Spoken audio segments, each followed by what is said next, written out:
Hello, everyone. Welcome back to Spin Cycle Live. I'm your host, Nathan Hale. Today, we have yet another episode for you all. I'm very sorry that we are late once again. I'm trying to be more on top of things when it comes to scheduling this into my daily schedule, but things have been very hectic these past couple weeks. I'm back in school. I'm looking for jobs. I'm in the middle of a whole lot of different things. So, once again, very sorry.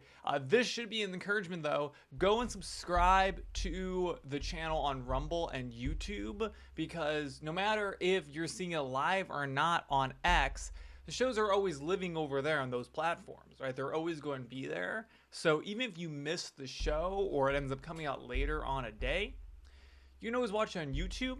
You can always watch it back on X if you'd like, if that's your preferred method, but I think that watching videos on X is just not an ideal situation to be in. So YouTube's a much better platform, in my opinion, to be watching content on.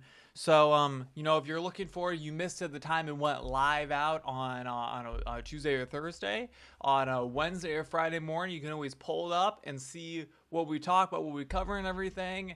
Listen to my lovely voice on your drive to work every day. And, yeah. So either way, I hope you all are doing very good today. Like I said, been a long day, but we're here nonetheless. So I got a lot to talk about, a lot to cover. Let's go and get into our very first story. Of course, if you're not already following us on all of the social media platforms, go and do so. They're always scrolling right down there, right under the screen. And then if you want to go down to the description, you can find all the links to the various social media platforms I'm on. Go and follow me on all of those places. We're doing so good with all this stuff, guys. I gotta thank you all so much for continuing to watch this show. It takes a lot to do, so I appreciate the encouragement that I get from you all and your continued support. So let's go and get into our very first story of today. So this comes from Fox News. Always like me a good Fox News story. I don't know. I know people like to criticize Fox News. Fox News has been around for forever, and I always appreciate a good Fox News story when they're accurately done. So a video shows U.S. military blasting a drug boat, killing 11 suspected Venezuelan Tren de Alagua narco-terrorists. Now, I'm not going to show the video. I don't want to get demonetized. But the video is available. You can go and watch as far as I know. And I think you can actually play it within this news article. Like I said, I don't want to play it. I don't want to get demonetized. But it's there. Link is in the description down below if you want to see it. But so President Donald Trump shared dramatic video on Thursday of a U.S. military strike that blew apart a Venezuelan drug boat in the southern Caribbean, leaving nearly a dozen suspected Tren de Alagua narco-terrorists dead. Quote, over the last few minutes, we literally shot a boat, a drug-carrying boat, Trump said during a news conference in the Oval Office. A lot of drugs in that boat, and you'll be seeing that, and you'll be reading about it. It just happened moments ago. The strike resulted in 11 terrorists killed in action, Trump wrote in the post. No U.S. forces were harmed in this strike. Please let this serve as notice to anybody even thinking about bringing drugs in the United States of America. Beware. Thank you for your attention to the matter. Folks, I gotta say, I think one of the big reasons why the world has been a more peaceful place under the Trump administrations in the past and now is I think people are frankly scared to death that Trump will actually do something, right? We had Joe Biden for 4 years. Joe Biden didn't do anything, right, to solve peace, to bring peace into this world, right? Trump is actually doing things, right? I'll give you an example. It's always been my theory that when it came to negotiations with Kim Jong-un over all the nuclear programs he was doing, all of that it came to a conclusion. If you remember, little Rocket Man was shooting missiles up and around. They were starting to get a little too close to comfort for us Americans. It's always been my feeling that the reason why he cleaned up his act up there in North Korea is because Trump scared him. I don't know what he said to Kim Jong-un. He went into the demilitarized zone. First president in American history to ever go into North Korea. He went in. He spoke with Kim. I don't know what he said to Kim, but I know publicly he talked about, sicken the American nukes on North Korea and blowing them to smithereens. You'd never hear Joe Biden say something like that. I think it scared him. I really do. And I hope that an attack like this does scare terrorists like those bringing drugs into the United States, that, hey, if we catch you bringing drugs into this country, we're going to blow you up. We will shoot a missile at you, blow you up, right? I think this is great. I have no issues with this whatsoever. Let's do it more often, right? We should not have terrorists coming to this country. You should not be coming to this country carrying drugs, right? This should be a bipartisan saying this is great. I fear, though, that when I go and look on Twitter, I will begin to see clips of people saying, that these terrorists sadly lost their lives for no reason whatsoever, right? As if they weren't bringing drugs into the United States. So, more of this. Like this. Scare these guys. They need to know not to mess with the United States. All right. So my next story. So Illinois is in the news a lot in this episode. So Trump says he will order federal intervention in Chicago and Baltimore despite local opposition. So President Donald Trump said Tuesday that he will direct federal law enforcement intervention to combat crime in Chicago and Baltimore despite staunch opposition from elected leaders and many residents in both cities. Asked by reporters in the Oval Office about sending National Guard troops to the nation's third largest city, Trump said, quote, "We're going in." And he added, "I didn't say when." Quote, "I have an obligation," the president said. "This isn't a political thing."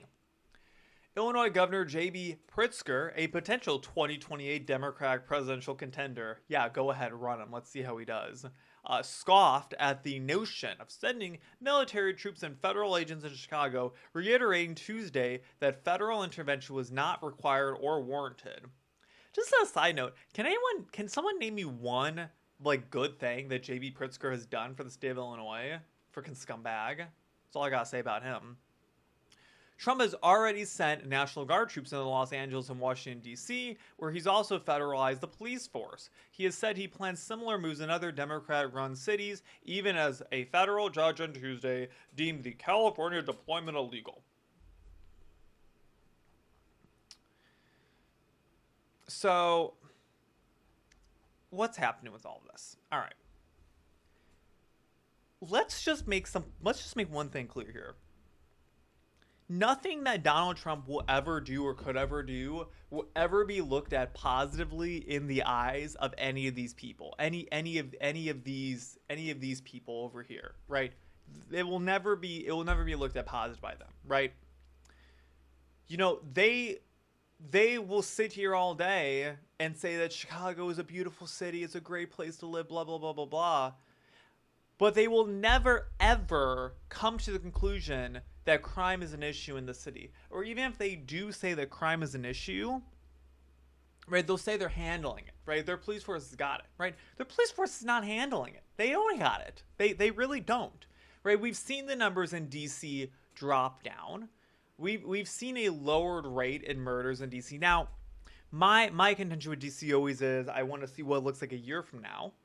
And how DC is going to be then. If the numbers are consistently down over the next year, I'll be really impressed, right? That'll be the true measure if all of this intervention and law enforcement is a good thing or not. But regardless of the point, if you are a state governor or a mayor that has a city on the top 100 cities for crime in this country, you should be absolutely begging on your knees for additional help, additional law enforcement to go out and take these criminals down. You should. Anyone who says that Chicago has their crime under control is lying to you. They don't have it under control. And there might be a variety of reasons for that, right? One of them could simply be that Chicago does not have the law enforcement it needs to go and combat crime, right? That could very well be one of them. Another one of them very well could be that Chicago is not enabling their police force to go out and actually do their jobs, right? Because the Democrat perspective is that criminals are good. We actually love to have criminals in our country, right? They're actually becoming the party of criminals. Right? They were the party that defended the Black Lives Matter rioters who went and destroyed cities. They're the party that defends illegal immigrants for crossing the border illegally and breaking our laws, right? They're the party that is defending themselves from having law enforcement coming in and doing the job that they themselves cannot go and do. They are the party that represents crime in America, right? Republicans, we represent law enforcement, we represent law, we represent order. Democrats don't. Now, this article points out that a federal judge pointed out that in Los Angeles it was deemed illegal for Trump to send law enforcement in there. The left is going to use that as ammunition to say Donald Trump is not following the law. Donald Trump is not a law and order president. Don't let them fool you. Truly. Don't let them fool you into thinking that Donald Trump is not a law and order president. At least with this matter. I honestly don't care if a federal judge decides if any of these interventions in the National Guard are legal or not. The fact of the matter is, he's trying to stop crime. I really don't care in what way we stop crime as long as we're actively trying to stop the crime. These cities are not actively trying to stop the crime right now. They might be doing their job, right? And I'm not blaming the police at all. I'm blaming the people who enabled the cops to go and do their job. Because a lot of them are pigeonholed, right? Send in federal law enforcement to Chicago, make it a safer place. Maybe I'll go back. But until then, I'm staying far, far away, right? And the fact that these guys are not asking for law enforcement just blows my mind. All right, let's talk about another Illinois story. Illinois is in the story again. So the DOJ challenges Illinois law providing in-state tuition to undocumented students, illegal aliens, as another way of saying it, right? Illegal aliens. They're undocumented students. No, they're not. They're illegal aliens. The Department of Justice filed a lawsuit against Illinois on Tuesday for providing in-state tuition and scholarships to immigrant students without permanent legal status. They're not immigrant students. They are undocumented. You just said they're undocumented students, right? So the immigrant students are undocumented students, right? They're illegal aliens. Get your language right. The complaint filed in the Southern District of Illinois alleges the state is in violation of federal law for allowing these benefits to go to undocumented students, but not all U.S. citizens.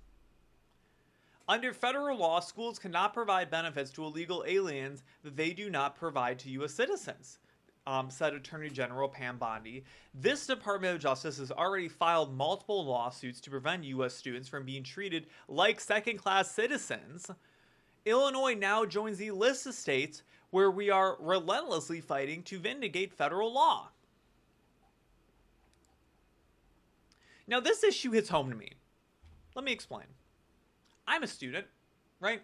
I live in the state of Missouri, okay? The state of Missouri provides me in-state tuition for the university that I go to, okay? It makes a whole hell of a lot cheaper to go to school here than it does in another state. I'll give you an example. Right now, Florida tuition rates compared to Missouri, it's about triple what I pay to go to school here in Missouri as it would be in Florida, for example, right? Now, I have no issue with the whole in-state, out-of-state tuition model, right? Do I think the cost of college is absolutely astronomically insane?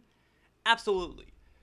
Are there issues that colleges have that cause them to price college so astronomically high? Yes, absolutely, right? But I'm not going to say that, oh, every single college has to charge the same cost, or every single college, has to give the same tuition rates to in-state students, out-of-state students. Fact of the matter is, the state that the college is in, they get kickbacks from the state, right? As assuming that they're a public institution, right? They're getting money from the state.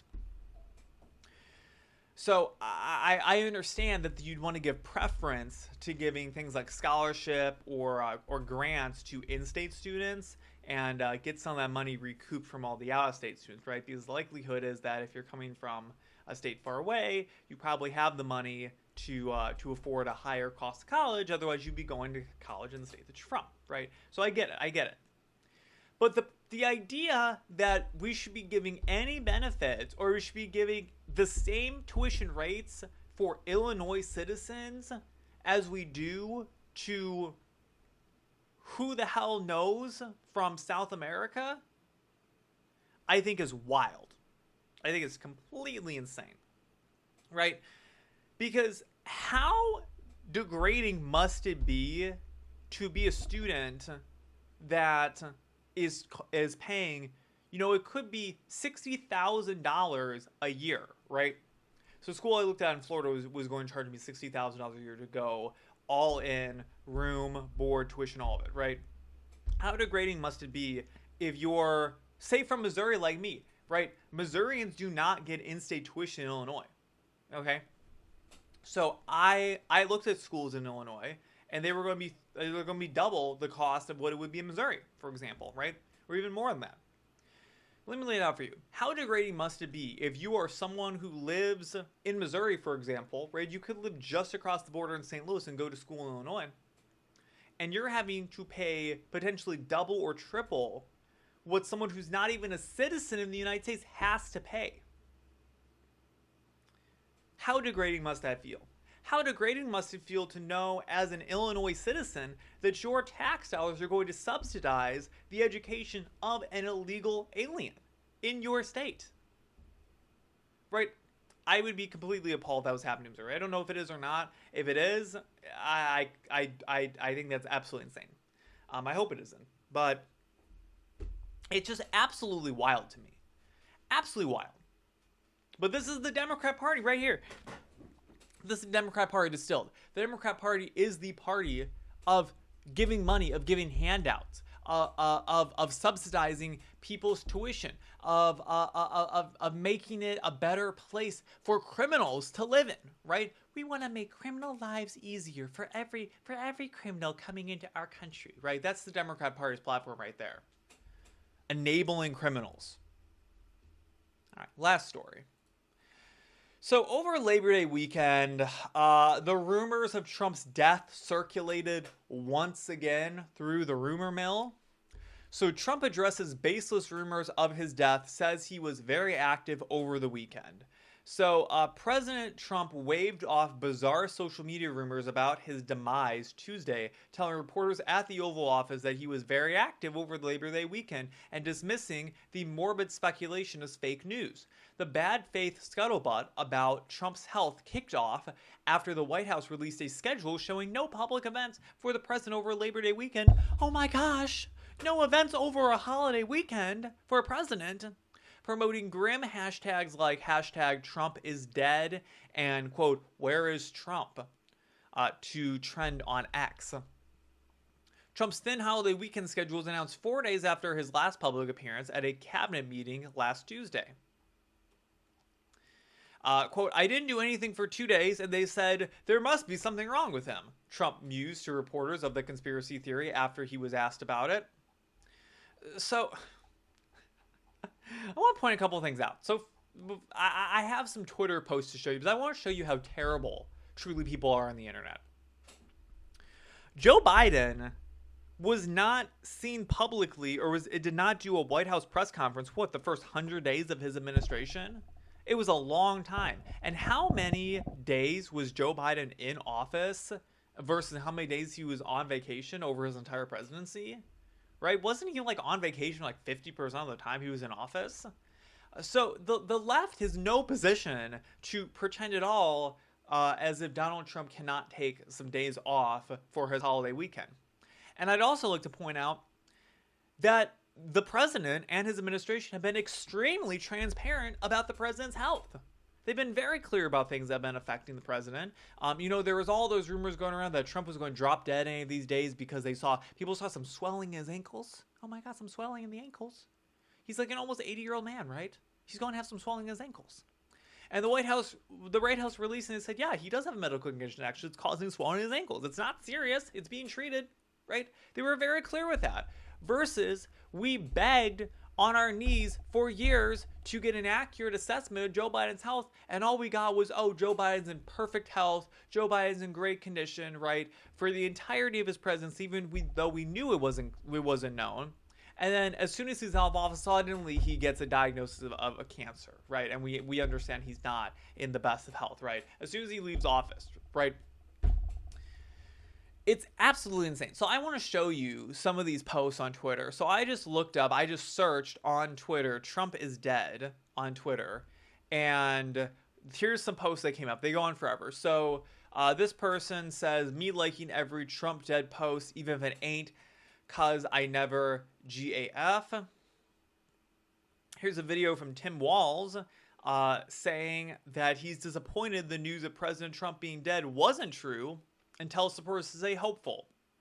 It's coming soon. Tim Walz, everyone. Stand-up guy. There's some other posts here. So, me liking every Donald Trump is dead tweet.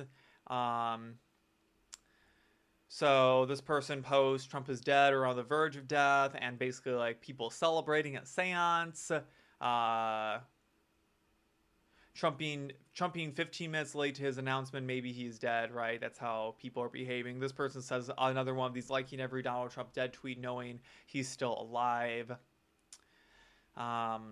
So it's tweet after tweet after tweet of people basically celebrating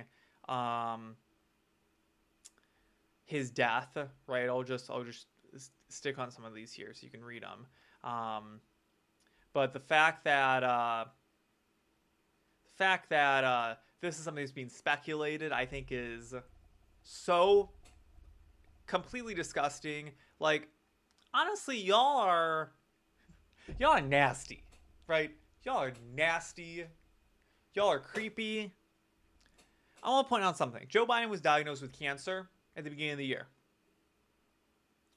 Never once has the trend of, oh my God, maybe Joe Biden will drop dead any day now. At no point has that trended on the internet, right?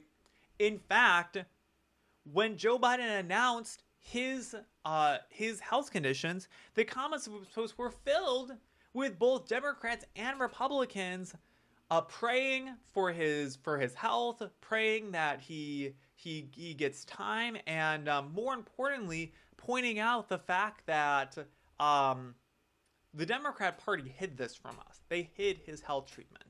And how shameful of the Democrat Party is it that they hid this and forced this man to continue to be the president and not spend time with his kids and his family in possibly the last few years of his life, right? We never know. I would never sit here and cheer on the death of Joe Biden. How awful of a human would you have to be to cheer for that?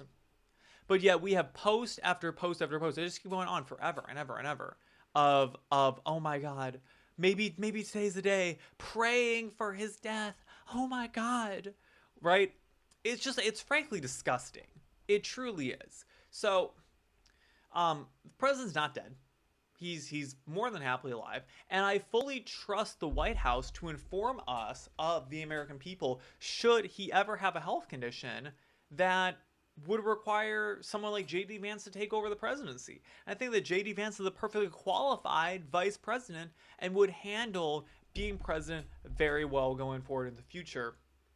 And I implore that should Donald Trump ever be in a position where he can no longer effectively execute the office, J.D. Vance take over and let Trump go and live out the remaining part of his life with his family, with his kids, with his wife, right? You only have one dad. So that's my feeling on it. but I think it's entirely disgusting what the left is and how they behave in situations like this. So that's all I gotta say, folks. Last thing I have is my first article that's all about gerrymandering and redistricting is up right now on my Substack. You can find it in the description down below.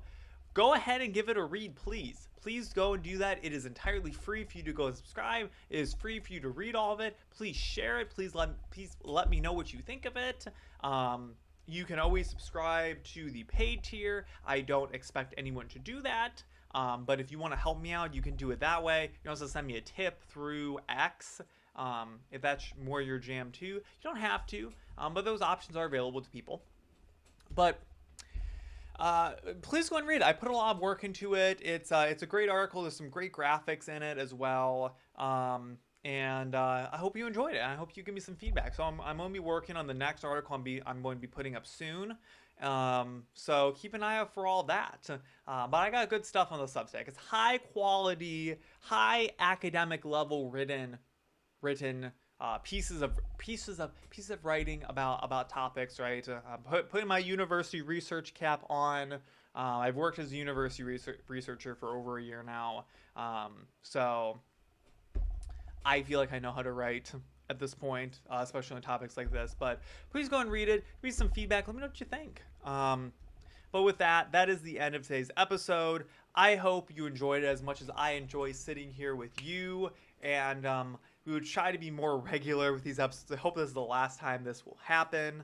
I plan to be a little bit more on top of things in the future. Or if I know it's not going to work out, finding a new time or a new way to produce these shows for you all.